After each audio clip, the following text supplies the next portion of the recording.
السلام علیکم، میں محمد یامن انصاری۔ آج میں آپ کو اس تاریخی کنویں کی زیارت کروا رہا ہوں جو مدینہ شریف میں موجود ہے۔ 1400 سال پرانا یہ تاریخی کنواں ہے جو نبی پاک صلی اللہ علیہ وسلم سے منسوب ہے۔ یہ وہ کنواں ہے جس میں نبی پاک صلی اللہ علیہ وسلم نے اس کا پانی بھی پیا ہے، اور اسی کنویں کے پانی سے آپ نے وضو بھی فرمایا، اور اسی کنویں میں آپ نے اپنا لحاف دین بھی ڈالا۔ حضرت انس بن مالک رضی اللہ تعالی عنہ اسی کنویں کا پانی منگواتے اور پیتے تھے۔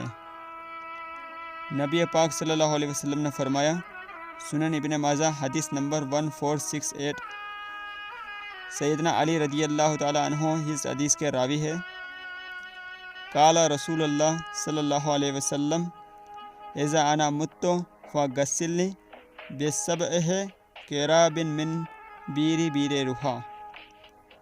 یعنی اس کا معنی یہ ہے کہ جب میرا وصال ہو جائے اس دنیا سے تو اسی کنویں کے پانی سے 7 مشکیزیں جو چمڑے کے ہوتے ہیں، جس میں پانی بھرا جاتا تھا پرانے زمانے میں، وہ بھر کر اس پانی سے مجھے غسل دینا۔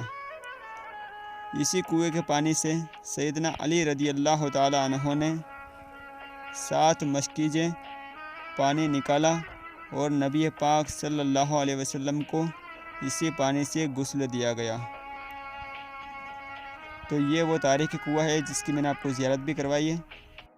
صدقہ جاریہ سمجھ کر اس ویڈیو کو زیادہ سے زیادہ شیئر کیجیے تاکہ سب لوگ اس کی زیارت کر سکیں، اور ہر اسلامک تاریخی ویڈیو دیکھنے کے لیے ہمارے یوٹیوب چینل کو سبسکرائب کیجیے اور بیل آئیکن کا بٹن ضرور دبا دیں تاکہ ہر نئی آنے والی ویڈیو آپ تک پہنچ سکے۔ دعاؤں میں یاد رکھنا اور اللہ کا ذکر اور ہم سب کے پیارے نبی کریم صلی اللہ علیہ وسلم پر درود پڑھنا نہ بھولنا۔ انشاءاللہ پھر ملتے ہیں نئے ویڈیو کے ساتھ۔ اللہ حافظ۔